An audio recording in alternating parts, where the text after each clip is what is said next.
Elections వస్తే ఈ రోజుకి ఇప్పటికిప్పుడు ఎలక్షన్లు జరిగితే ఒకవేళ గ్రామాల్లో మాత్రము తప్పనిసరిగా పార్టీ నుంచి కాంగ్రెస్ నుంచి వ్యక్తి నిలబడ్డాడు అని చెప్తే ఆ వ్యక్తిని ఇంటి ముందరికి పోయి ఓటు అడిగే స్థితిలో లేదు. నీ పాలన ఎక్కడుంది, ఏముంది? తెలంగాణను పాలించడానికి అర్హత అనేది లేదు.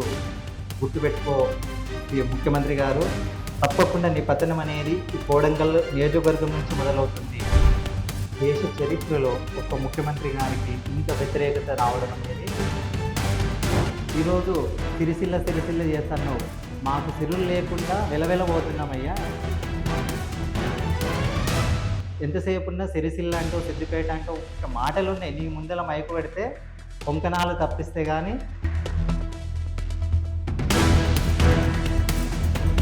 అంటే రైతు భరోసా ఇస్తున్నాము, రైతులకు రుణమాఫీ చేసినాము, తర్వాత ప్రతి కాన్స్టిట్యున్సీలో ప్రతి గ్రామానికి రోడ్లు వేస్తున్నాం. అంటే ఇవన్నీ జరగట్లేదు అంటున్నారా మీరు? జరగడం లేదు. గత ప్రభుత్వం చేసిన పనులకు మాత్రమే వీళ్ళు భూమి పూజ చేస్తున్నారు. ఇక్కడి నుంచి అయినా ఈ మాటలకి స్వస్తి చెప్పండి, పనుల మీద దృష్టి పెట్టండి.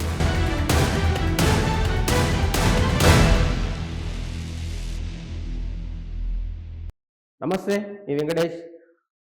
ఈరోజు లీడర్తో ముచ్చట్లో కార్యక్రమంలో భాగంగా నందిపల్లి గ్రామానికి చెందిన బీఆర్ఎస్ యువనాయకున్నటువంటి నరేష్తో మనం ఈరోజు రావడానికి జరిగింది. ఆయన రాజకీయాల్లోనికి రావడానికి కారణాలు ఏంటి, ముందు ఏం చేయబోతున్నాడు, మనతో పాటు ఈరోజు మనం ప్రత్యేకంగా కలవడానికి రావడం జరిగింది. అన్న నమస్తే. బాగున్నారా? బాగున్నామన్నా. నమస్కారం అన్న. ముందుగా నరేష్ రాజకీయాల్లోనికి రావడానికి ముఖ్య కారణాలు ఏంటి? అంటే నాకు రాజకీయాల్లోకి రావాలి అనే ఇంట్రెస్ట్ అయితే ముందుగా లేకుండేనా.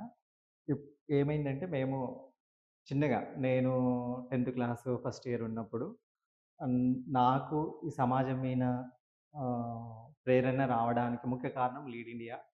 అబ్దుల్ కలాం గారి వారి యొక్క సందేశం నన్ను ప్రభావితం చేసింది.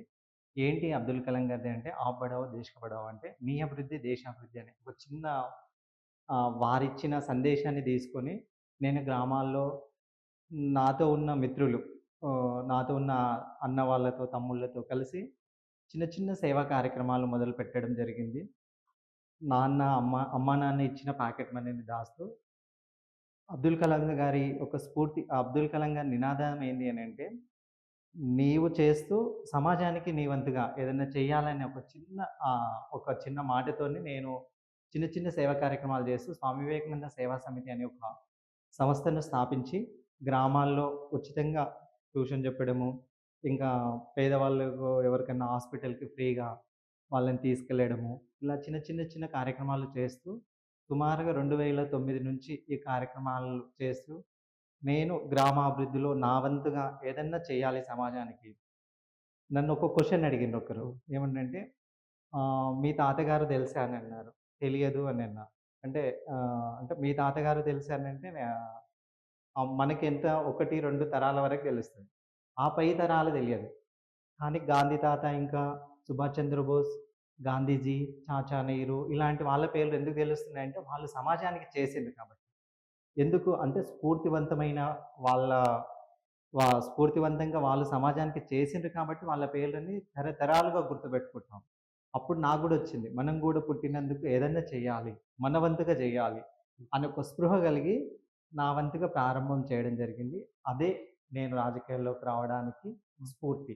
నరేష్కు బీఆర్ఎస్ పార్టీనే ఎందుకు ఇష్టం అంటే, నరేష్ బీఆర్ఎస్ పార్టీ ఒక మాజీ ఎమ్మెల్యే కానీ కాన్స్టిట్యూన్సీలో వచ్చినప్పుడు చురుకుగా పాల్గొంటున్నాడని మాకున్న సమాచారం. ఏంటి అసలు?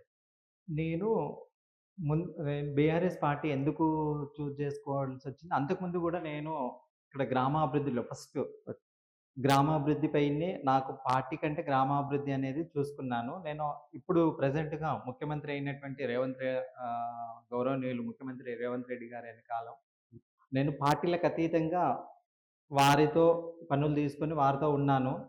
తర్వాత వారు కాంగ్రెస్‌లోకి వెళ్ళడం జరిగింది. నేను ఇక్కడ సేమ్ కాంగ్రెస్ అంటే ఇష్టం లేక నేను ఇక్కడే ఉన్నాను. వారు తీసుకున్న నిర్ణయాలు కూడా కొన్ని నిర్ణయాలు నచ్చక నేను ఇక్కడే ఉండాల్సొచ్చింది. ప్రెజెంట్ నేను బీఆర్ఎస్‌లో ఉన్నాను. హ్మ్. ఎందుకు బీఆర్ఎస్ ఇష్టము, కాంగ్రెస్ ఎందుకు ఇష్టం లేదు అనంటే, ఈరోజు మన దేశం ఈ విధంగా ఉండడానికి ముఖ్య కారణం కాంగ్రెస్. హ్మ్. ఇంకొక విషయం ఏంటనంటే, ఇక్కడ టీఆర్ఎస్‌ని ఎంచుకోవడానికి ఎందుకు కారణమవుతుంది అంటే, నా చిన్న ఇది, నా అనాలిసిస్ అంటే, నా వ్యక్తిగత అభిప్రాయం నేను చెప్తున్నాను. భారతదేశ చరిత్రలో, భారతదేశానికి స్వతంత్రం వచ్చినప్పటి నుంచి ఈ రోజుటి వరకు ఆహ్, ఎప్పుడు గూడా రైతుని పట్టించుకున్న నాథుడు అనేవాడే లేడు. కేసీఆర్ గారు రైతుని రాజు చేసే విధంగా అడుగులేస్తూ వచ్చాడు. ఏ విధంగా అనంటే మన వైఎస్ రాజశేఖర రెడ్డి గారు 9 గంటలు కరెంట్ ఇస్తేనే ఆయనని దేవుడని అన్నాము. ఈరోజు కేసీఆర్ గారు 9 గంటలు కరెంట్ కాదు 24 గంటలు కరెంట్ ఇస్తున్నాడు. మరియు వారి పొలాల దగ్గరనే అంటే వారి కల్లాల దగ్గరనే గింజల్ని తీసుకోవడము, రైతు బంధు, రైతు బీమా ఇలా ఎన్నో అద్భుతమైన కార్యక్రమాలు. ఇంకోటి రైతులకు తక్కువ ధరలకే విత్తనాలు, ఎరువులు ఇవన్నీ ఇస్తూ అంటే నిజంగా ఒక రైతుకు కింది స్థాయిలో ఏ విధమైన కష్టాలుంటాయో వాటిని వాళ్ళ సమస్యలను తీరుస్తూ పోయిండు. అందుకు నాకు ముఖ్యంగా రైతులకు చేస్తున్నాడు కాబట్టి నాకు బీఆర్ఎస్ అంటే చానా ఇష్టం. యువ నాయకుడు నరేష్‌కు మీకు నచ్చిన రాజకీయుడు అంటే మీరేం చెప్తారు? నాకు నచ్చిన నాయకుడు ఎవరు అనంటే కేసీఆర్ గారని చెప్తాను. హ్మ్. ఎందుకు కేసీఆర్ గారనంటే హ్మ్. మన మనకు తెలంగాణ పెద్దలు ఓ మాట అంటారు. హ్మ్. జనని జన్మభూమిచ స్వర్గాదసి గరీయసి అని అంటారు. ఎందుకనంటే నువ్వు పుట్టిన నేల అనేది నువ్వెప్పుడైతే ప్రేమిస్తావో హ్మ్. అప్పుడు నిన్ను మించిన ధన్యుడు లేదని పెద్దలు చెప్తుంటారు. మన మన నేల కోసము, మన భూమి కోసము, మన దీని కోసము ఎన్నో రోజులు తెలంగాణ అంటే తెలంగాణ కోసం ఎంతోమంది పోరాటం చేసినా రాని తెలంగాణను ముందుండి ఒక బక్కపలచని వ్యక్తి ముందుండి నడిపించి తెలంగాణను తన స్వహస్తాలతో ఈరోజు తెలంగాణ 4,00,00,000 మంది ప్రజలు సుఖ సంతోషాలతో ఉండడానికి ముఖ్య కారకుడయిండు.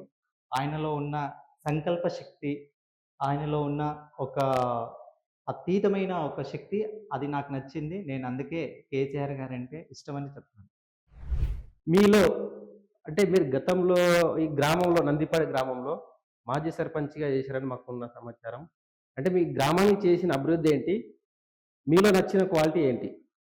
నేను వాస్తవానికి గ్రామంలో అంటే నేను అనంటే అమ్మ. హ్మ్. అంటే అమ్మ ఓకే. తరపు నుంచే నేను వెనక ఉండి ఓకే. చూసుకున్నాను. ఓకే. ఆహ్, గ్రామానికి మొదటగా మన గ్రామం సమస్య ఏంది అనంటే మంచినీటి సమస్య. హ్మ్. ఇప్పుడు ఒక గ్రామం అంటే నీరు, విద్యుత్తు, రోడ్లు, ఓకే. మౌలిక వసతులు. ఒక గ్రామాన్ని మనం ఏ విధంగా అభివృద్ధి చెందింది ప్రామాణికంగా తీసుకుంటామంటే ఈ మూడిటిని ప్రామాణికంగా తీసుకుంటాం.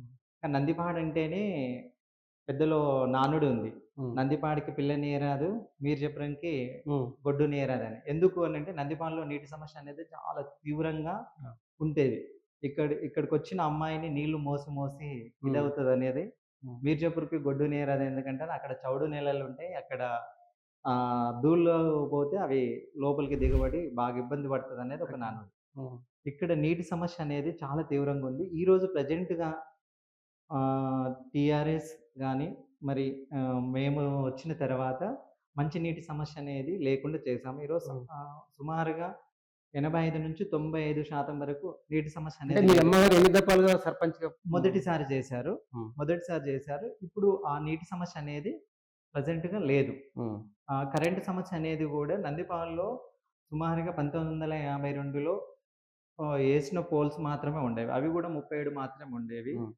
మనం సర్పంచ్ అయిన తర్వాత అప్పుడున్న ఎమ్మెల్యే నరేందర్ అన్న గారి సహకారంతో, అప్పుడున్న అధికారుల సహకారంతో ఆహ్, మనకు సుమారుగా ఒక గ్రామానికి 137 పోల్స్ తీసుకొని హ్మ్. మొత్తంగా నందిపాడుకొచ్చే లైన్ మొత్తంగా గ్రామాల్లో ఉన్న పోల్స్ మొత్తంగా పాత వాటిని తీసి కొత్త వాటిని రీప్లేస్ చేసి చేయడం జరిగింది. ఈరోజు కరెంట్ సమస్య అనేది నందిపాడులో గూడా నువ్వెంత గాలి వాన రాని ఒక 1 అవర్‌లో కరెంట్ సమస్య అనేది మళ్ళీ మనము వైర్లు తెగినా ఏమైనా ఒక 1 అవర్‌లో మళ్ళీ ఆ! ఉత్పత్తిని మనము చేసుకోగలుగుతున్నాం.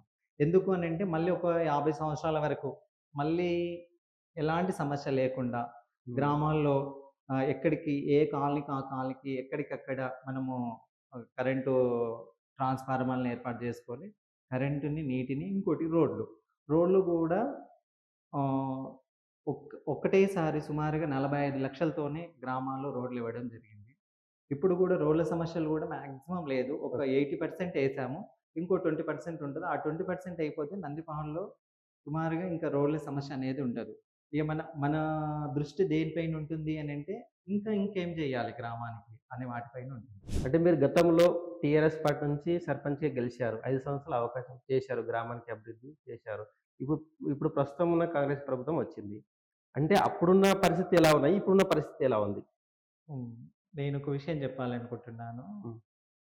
ఇంతకుముందు పెద్దలు అంటే ఇక్కడున్న హ్మ్. గ్రామాల్లో ఎన్నికలొచ్చినప్పుడు, ఎన్నికల సందడొచ్చినప్పుడు ఇప్పుడు పూర్వము ఆహ్, టీఆర్ఎస్ ప్రభుత్వం ఇక్కడ ఒక ఎమ్మెల్యే ఉండేవాడు. ఏదైనా కావాలి అనంటే ఎమ్మెల్యే గారు ఉండేవారు. ఇప్పుడు ఏదైనా కావాలి అనంటే వారు మంత్రి దగ్గరికెళ్ళాలి. వారు సీఎం గారిని అడిగి ఫండ్స్ తీసుకొనొచ్చి ఓకే. గ్రామాల్లో ఇవ్వాలి అని చెప్పుకునేవాళ్ళు. హ్మ్.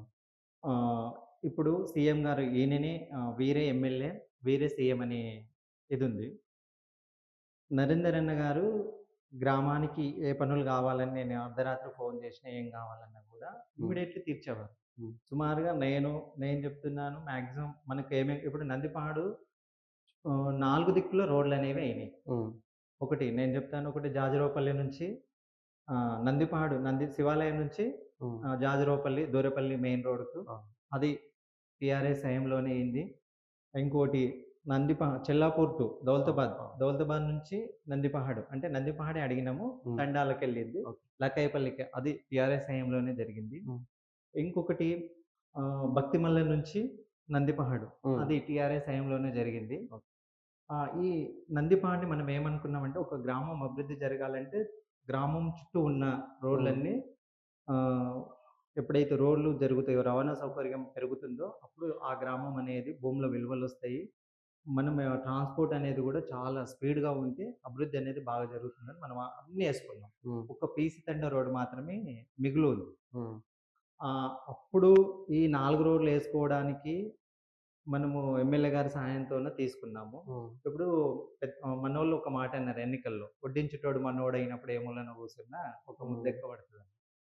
ఈరోజు వడ్డించేటోడు మనోడయ్యిండు గానీ ముద్ద దొరకడం లేదు. ఉన్న ముద్దను దోచుకునే పరిస్థితొచ్చింది. హ్మ్. ఎట్లా చెప్తున్నాను ఈ మాట అనంటే, సీఎం గారు రేవంత్ రెడ్డి గారు ఇక్కడ నుంచొచ్చేటప్పుడు మాకు గూడా గర్వంగా అనిపించింది ఒక రకంగా. హ్మ్. ఎందుకంటే, మన నియోజకవర్గం నుంచి సీఎం అవుతున్నారు. వెనుకబడిన నియోజకవర్గం. ఇక్కడ నుంచి సీఎం అయితే అభివృద్ధి అనేది పరిగెత్తుతది అని అనుకున్నాం. హ్మ్. కానీ ఒక ఎమ్మెల్యేగా స్థాయి ఉన్న వ్యక్తి చేసిన అభివృద్ధిని ఒక సీఎం అయ్యి ఉండి గూడా చేయలేకపోతుంది. ఎట్లా అనంటే ఒక ఎమ్మెల్యే గారే సుమారుగా 5 సంవత్సరాలుంటేనే సుమారుగా అప్పటికి ఇప్పటికి చాలా మార్పనేదొచ్చింది. టీఆర్ఎస్ కాలంతో హ్మ్. అంతకుముందున్న కాలంతో పోలిస్తే నరేందర్ అన్న వచ్చినంక జరిగింది. ఇప్పటికి సుమారుగా 16 నెలలవుతుంది సీఎం రేవంత్ రెడ్డి గారొచ్చి. జీవోలు రావడానికే మాత్రమే పనికొస్తుంది. హ్మ్. కానీ అభివృద్ధనేది జరగడం లేదు. నేను ఒక చమత్కారంగా ఒక మాట చెప్తాను. ఏంటి అనంటే ఆహ్, పువ్వు పోయింది, కాడ మిగిలింది. హ్మ్. అంటే ఇప్పుడేమంటున్నారు కాడ, కాడ అని అంటున్నారు గదా! హ్మ్. గులాబీ పరిమళింపు పోయింది, కాడ మిగిలింది. హ్మ్. దాని అర్థం ఏందంటే సువాసన లేని కాడ మాత్రమే మిగిలింది. హ్మ్. ఇప్పుడు అభివృద్ధి అనేది లేదు. ఆ! మన సీఎం సొంత నియోజకవర్గం గదా! ప్రతీదీ అభివృద్ధి జేస్తున్నాము. గత ప్రభుత్వము ఎక్కడ ఏ గ్రామానికెళ్ళినా రోడ్లు లేవు. ఇప్పుడు ప్రతి గ్రామానికి రోడ్డు వేస్తున్నాము. సీఎం సొంత నియోజకవర్గంలో ప్రతీదీ అభివృద్ధి జేస్తున్నామని జెప్పేసి చెప్తున్నారు. దానికి మీరేమంటారు? నేనేమంటున్నానంటే వాళ్ళు చెప్పేది మాత్రము అబద్ధాలని ఆహ్, హ్మ్. చెప్తున్నాను. ఎందుకు అబద్ధాలంటంటే మీరే జనాలు చూస్తున్నారు. హ్మ్. టీఆర్ఎస్ ప్రభుత్వం హయాంలో జరిగిన వాటికి మాత్రమే పనులు జరుగుతున్నాయి. ఈరోజు కొత్తగా ఒక ఫౌండేషన్ ఏసింది లేదు. ఈరోజు కూడా భూమి పూజలు చేస్తున్నది టీఆర్ఎస్ ప్రభుత్వం ఉన్నప్పుడు తీసుకొచ్చిన సర్క్యులర్స్‌ని మాత్రమే వాటిని మాత్రమే వీళ్ళు చేస్తున్నారు. కొత్తగా మాత్రం ఏమి చేయలేదు. మెడికల్ కాలేజ్ అన్నారు, నర్సింగ్ కాలేజ్ అన్నారు, నారాయణపేటు, కోడంగల్ ఎత్తిపోతులన్నారు. ఎక్కడున్నాయి? హ్మ్. ఇవి ఎక్కడున్నాయి? ఎక్కడున్నాయనంటే పేపర్‌లలో మాత్రం ఉన్నాయి. వారు అంటే కలలు కోజిలో మెడికల్ కాలేజ్ ఓపెన్ జేశారు గదా! చేసి నడుస్తుందా? ఎక్కడ నడుస్తుంది? హ్మ్. అసలు నడవడం లేదు. ఓకే. హ్మ్. వాళ్ళొచ్చి ఫౌండేషన్ స్టోన్ ఏసారు, ఎళ్లారు. హ్మ్. అది ఇంకా ఎప్పుడైతదో ఇప్పుడు వాళ్ళు పంపకాలలో ఉన్నారు. హ్మ్. నీకెంత, నాకెంత అని కమిషన్ అంటే లెక్కలో ఒకటి ఉన్నారు. వాళ్ళ లెక్కలు ఇంజినీరింగ్ కాలేజ్ కూడా ఓపెన్ చేశారు కదా! అదే ఇంజినీరింగ్ అంటే పాలిటెక్నిక్ కాలేజ్ ఉంది. దాన్ని హ్మ్. ఇంజినీరింగ్‌గా ప్రమోట్ చేశారు. హ్మ్. వీళ్ళు కొత్తగా చేసిందేం లేదు. హ్మ్. ఉన్నదాన్ని ప్రమోట్ చేశారు. కానీ వీళ్ళు ఏం జేయలేదు. ఇప్పుడు అంతకుముందు 'నరేందర్ అన్న' గారున్నారు. 'నరేందర్ అన్న' ఏం చేశారు? డిగ్రీ కాలేజ్ తెచ్చారు. హ్మ్. ఇప్పటికి డిగ్రీ కాలేజ్ మధ్యలో ఎస్టాబ్లిషన్ ఇంకా కాలే. క్లాసులు హ్మ్. గూడా తరగతులు ఇంకా ప్రారంభం కాలేదు. ఆహ్, ఏమైనట్టు? అభివృద్ధి అనేది ఒక సీఎం అన్నప్పుడు ఎక్కడ జూషిన అధికారులు గాని, ఇక్కడున్న నాయకులు గాని, ఇక్కడున్న ప్రజలు గాని అభివృద్ధి అనేది పరిగెత్తాలి. ఎలా పరిగెత్తాలి అనంటే మనకు బాగా అర్థం కావడానికి నేను జెప్తాను. ఒక సీఎం గారి ప్రోగ్రామ్ ఉంది అనంటే అధికారులు గాని, అక్కడున్న యంత్రాంగం గాని ఎలాగా మేఘాల మీద పనిచేస్తదో హ్మ్. ఇప్పుడు గూడా అట్లా కావాలి. సీఎం రేవంత్ రెడ్డి గారు ఎన్నికల ప్రచారంలో ఒక మాట అంటుండేవాడు. నేను సీఎం అయితే కుప్పం ఏ విధంగా ఉందో, పులివెందులు ఏ విధంగా ఉందో, హ్మ్. సిరిసిల్ల ఏ విధంగా ఉందో, సిద్దిపేట ఏ విధంగా ఉందో, గజ్వేల్ ఏ విధంగా ఉందో, నేను కొడంగల్‌ని ఆ విధంగా చేస్తానని చెప్పాను. ఈరోజు సిరిసిల్ల చేస్తన్నావు. మాకు సిరులు లేకుండా వెలవెలబోతున్నామయ్యా. నీవు సిరిసిల్ల ఏడ చేసేటట్టున్నావు?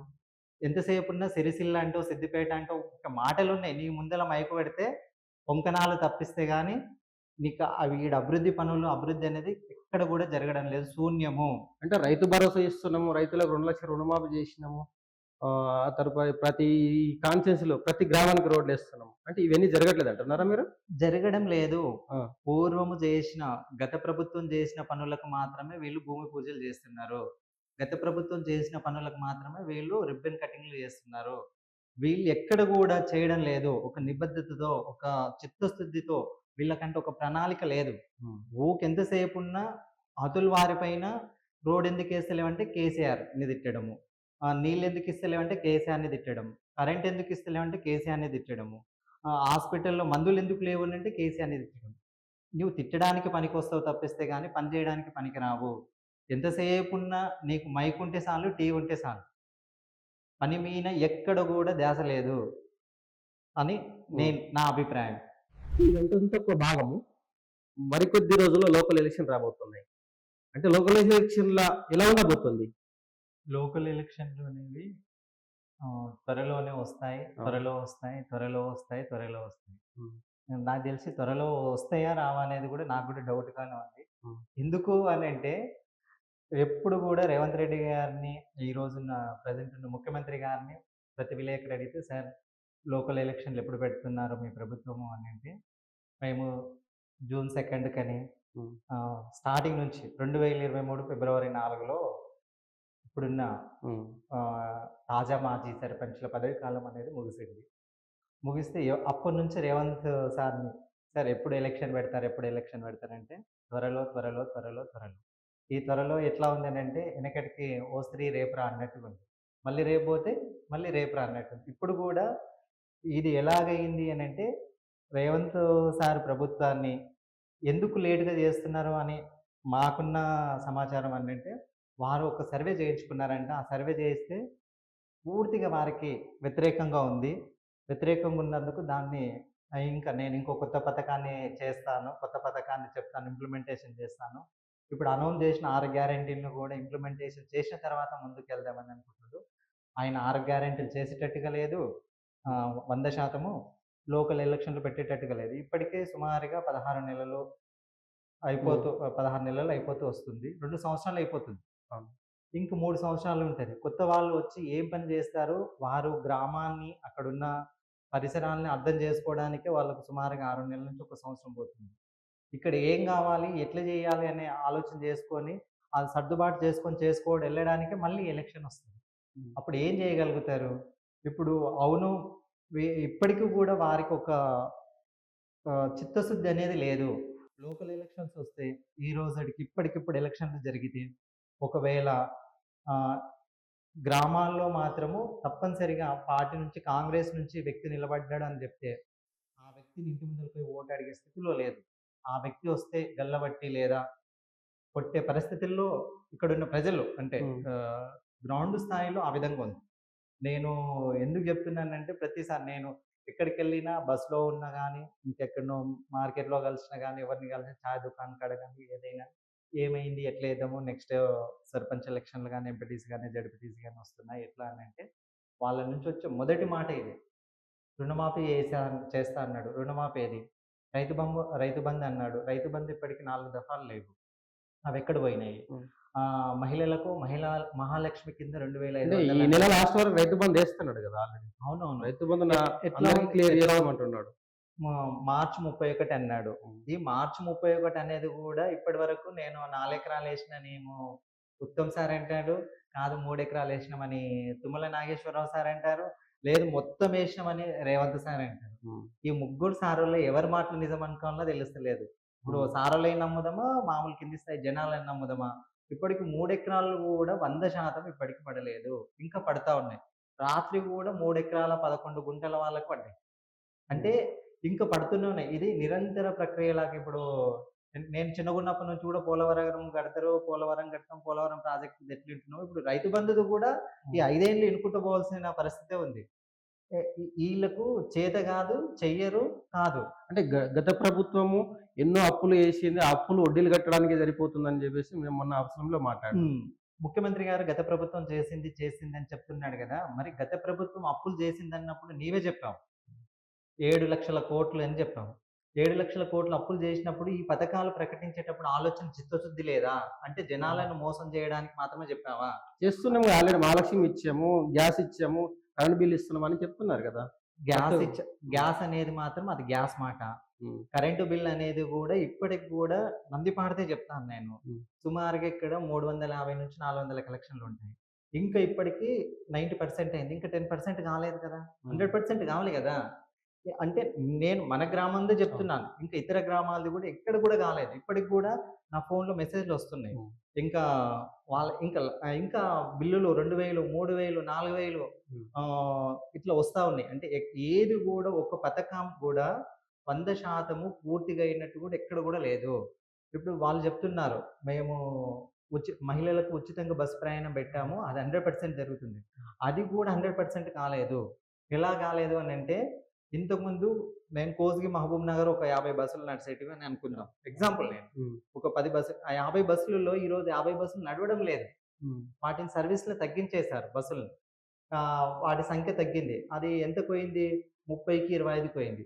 వస్తే అన్ని బస్సులు ఒక్కదాని వెనక ఒకదాని వెనక వచ్చేస్తాయి. పోతే అన్ని ఒకదాని వెనక ఒకదాని వెనక పోతాయి. అక్కడున్న ప్రయాణికులు ఎంత ఇక్కట్లు పడుతున్నారు. ఒకవేళ బసొచ్చినా కూడా సీట్లు దొరకక ఎంత ఇబ్బందులు పడుతున్నారు. ఈరోజు ఇదే మైక్ తీసుకొని బస్‌లో పోయి ఎళ్లి అడుగుదాం.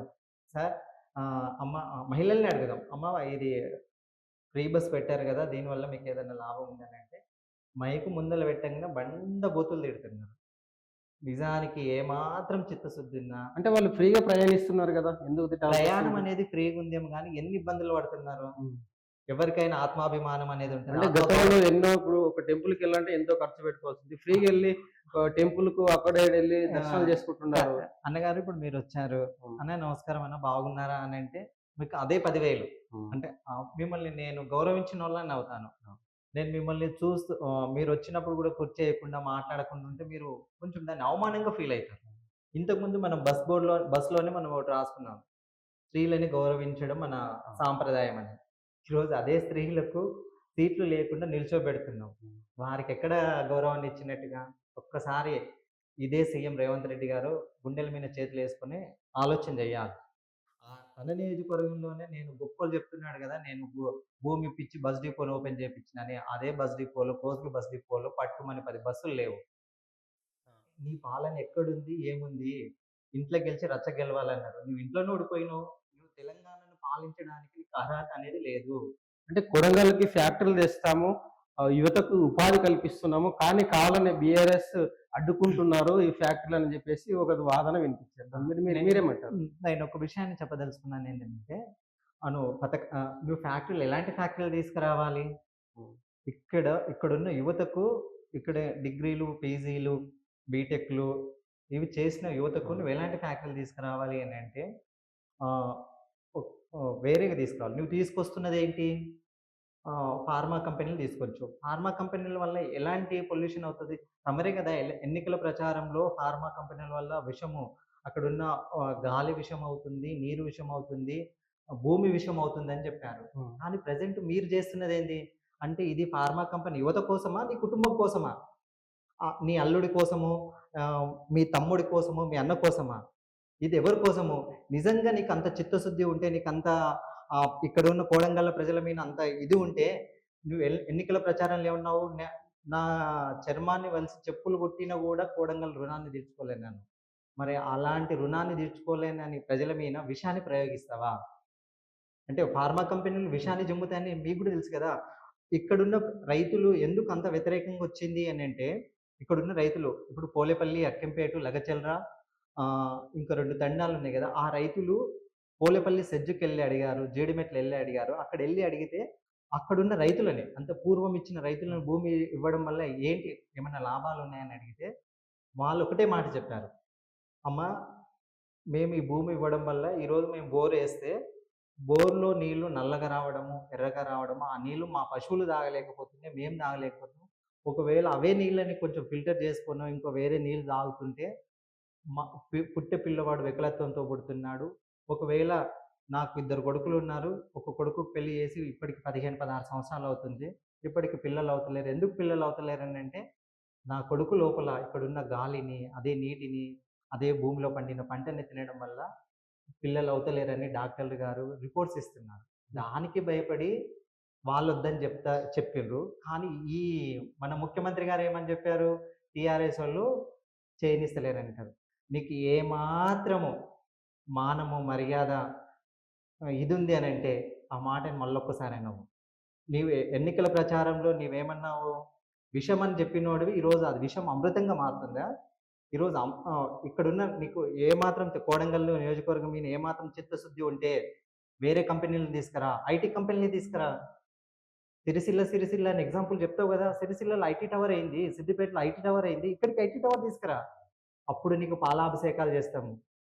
ఇప్పుడు పాలాభిషేకాలు గాదు గదా! ముఖ్యమంత్రి అంటే ఈ గారు. ఫ్యాక్టరీ వల్ల యువతకు ఉపాధి రాదంటారా? యువతకు ఉపాధి ఇక్కడ ఇప్పుడు నేను ప్రాణంతో ఉంటే గదా! దాన్ని నేను ఉపాధిగా భావించాలి. ఇప్పుడు నేను, నా కుటుంబము ప్రాణాలు పోయినప్పుడు ఆ ఉపాధి ఏం లాభము? ఇప్పుడు ఇక్కడ జీవ వైవిధ్యం అనేది బ్రతికుంటే గదా! ఉపాధి అనేది. జీవ వైవిధ్యం అనేది బ్రతకనప్పుడు ఒక ఒక జీవి మనుగడ లేనప్పుడు నీవు ఇంకేం చేస్తావు? అక్కడ ఓకే. అక్కడ మొత్తం సమతుల్యంగా ఉండాలి ప్రకృతి అనేది. నువ్వు ప్రకృతిని విధ్వంసం చేసి నేను ఉపాధి ఇస్తున్నా అనడం ఎంతవరకు నిజము? ఇది నీకేమాత్రం చిత్తశుద్ధి ఉంటే మళ్ళొక్కసారి కోడంగల్ ప్రజలు నిన్ను ఇక్కడ భుజాల మీద కాదు నెత్తి మీద పెట్టుకొని పూజించారు. నీకు 3 సార్లు అవకాశం ఇచ్చారు. 3 సార్లు అవకాశం ఇస్తే నువ్వు ఇప్పటి వరకు మమ్మల్ని కోడంగల్ ప్రజల్ని ముంచినవే గానీ ఎప్పుడు గూడా వాళ్ళని ఎప్పుడు గూడా ఏ కోణాన పట్టించుకోలేదు. మాటలలో మాత్రమే తీపి. కానీ చేతుల్లోకొచ్చేసరికి విషాన్ని కక్కుతున్నావు. నీ కుటుంబ అభివృద్ధి చూస్తున్నావు గానీ, కోడంగల్ ప్రజల అభివృద్ధి చూడడం లేదు.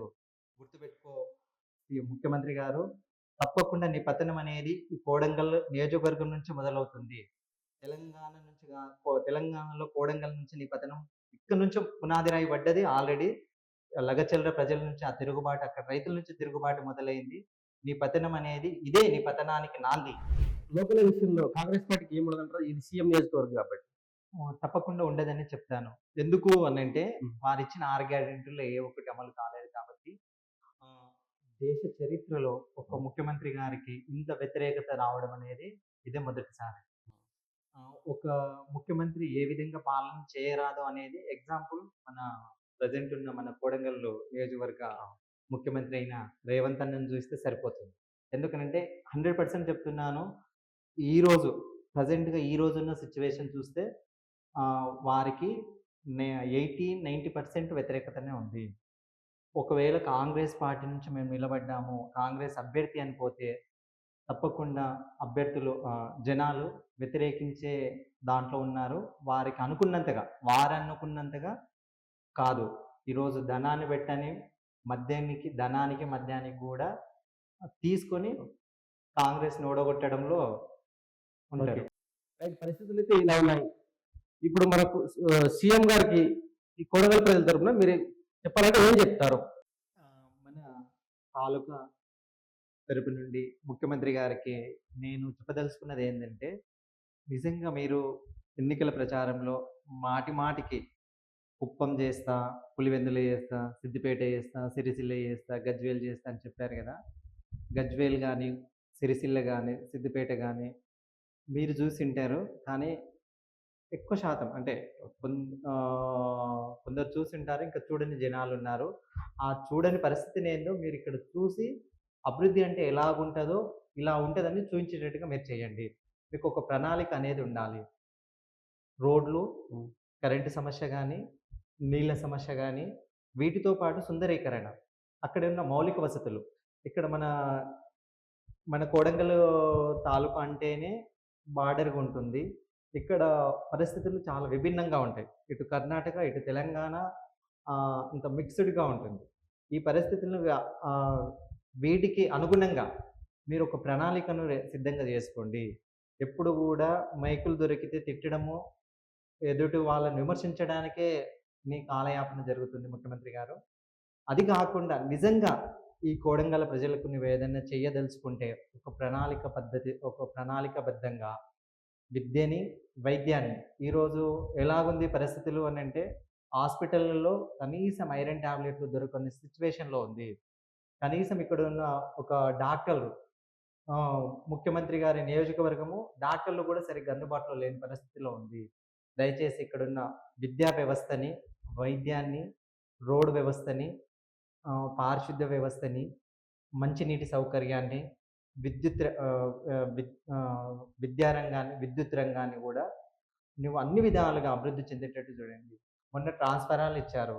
ట్రాన్స్‌ఫరాలిస్తే ట్రాన్స్‌ఫరాలిస్తే ఏమవుతుంది? మీ కార్యకర్తలు అమ్ముకున్నారు. లో వోల్టేజ్ సమస్య తీసుకొని మీ వాళ్ళు అమ్ముకున్నారు. అది గాదు.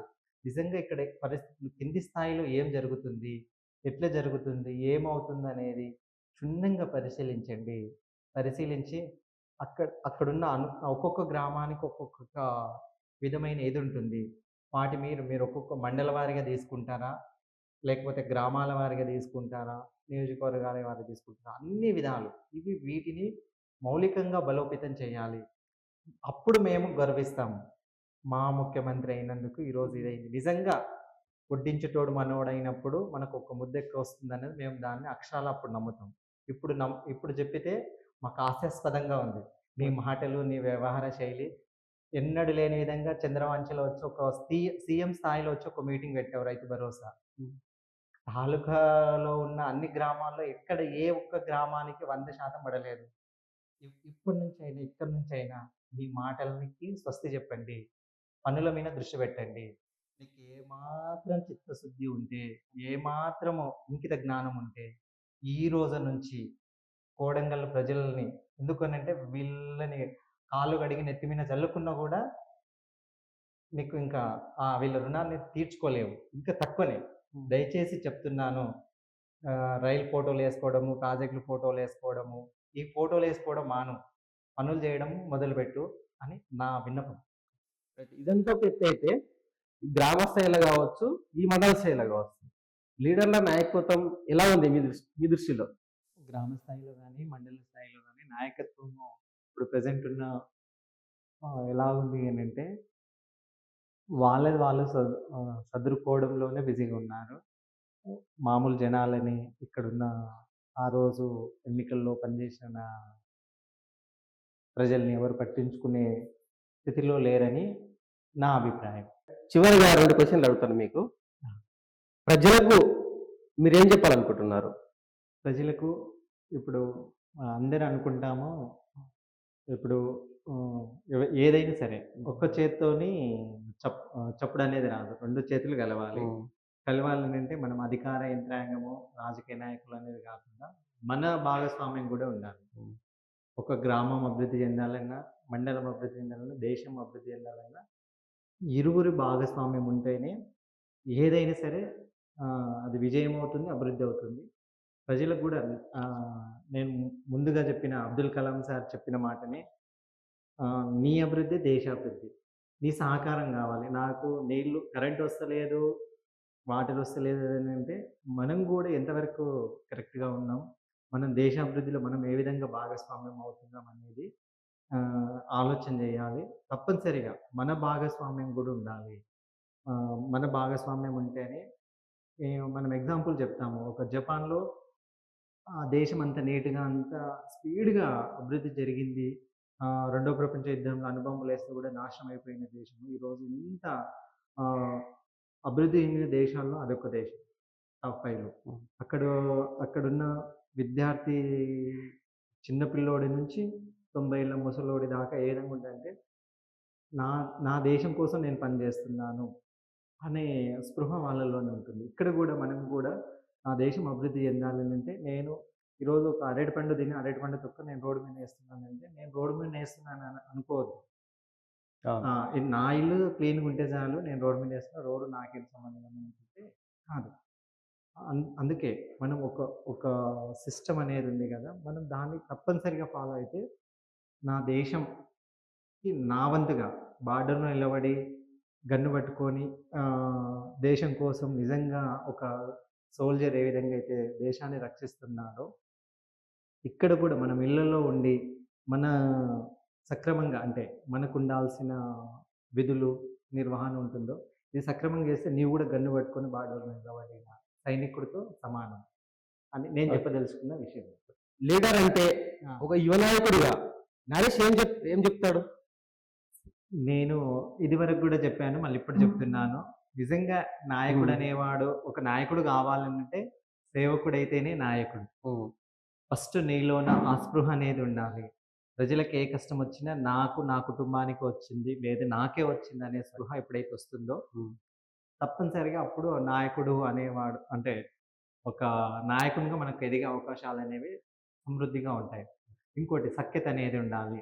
ప్రతిదాన్ని కాంట్రోవర్షన్‌లు ప్రతిదాన్ని నేను అదే కోణంలో చూస్తాను. కాంట్రోవర్షి కోణం అంటే సరే ఓహ్! సమాజం అన్నాక పలు రకాల మనుషులు, పలు రకాల ఇది అవును. ఉంటుంది. మనము వాళ్ళ కోణంలో గాకుండా వాటిని సహేద్య కోణంలో తీసుకొనెళ్ళి అక్కడ సమస్య ఎందుకొచ్చింది? దాన్ని ఎట్లా పరిష్కరించాలనేటట్టుగా గావాలి. ఇంకొక విషయం ఏందనంటే, నేనిందాక చెప్పినట్టుగా ఒక లీడర్ అనేవాడు ప్రజలకు ఎలాగుండాలంటే, సంతోషంలో గుర్తుకు రాకపోయినా పర్లేదు కానీ, బాధలో మాత్రము హ్మ్. గుర్తొచ్చేటట్టుగా ఉండాలి. అదే నిజమైన లీడర్ అని నా అభిప్రాయం. థాంక్ యూ అన్న. మీ విలువైన సమయానికి మాకు కేటాయించినందుకు. మళ్ళీ మీరు మీ పార్టీ మీకు అవకాశం ఇచ్చి, మళ్ళీ మీరు గెలిచిన తర్వాత మళ్ళీ మళ్ళీ ఇంటర్వ్యూకి మీకు మళ్ళీ వచ్చి మళ్ళీ కలుస్తా అంటారు. థాంక్ యూ అన్న. థాంక్ యూ అన్నగారు. నేను తమరికి అదేవిధంగా ఎంవీ మీడియాకి గూడా ప్రత్యేకంగా ధన్యవాదాలు తెలుపుతున్నాను. మీరు గూడా ముందు ముందు ఆహ్, జర్నలిజం అనేది ఫోర్త్ పిల్లర్ అన్నట్టు సమాజంలో. ఇప్పుడు ఎక్కడ ఏ విధమైన సమస్య వచ్చినా ముందుగా నేనున్నానని వాళ్ళ సమస్యకు వారధిగా, ప్రభుత్వానికి వారధిగా, ప్రజలకి, ప్రభుత్వానికి అనుసంధానకర్తగా వారధిగా ఉంటూ మీరు గూడా వెంకటేష్ అన్న గూడా గొప్ప స్థాయికెళ్ళాలని మనస్ఫూర్తిగా తప్పకుండా కోరుకుంటున్నాను. అన్న. Thank thank you. యూ.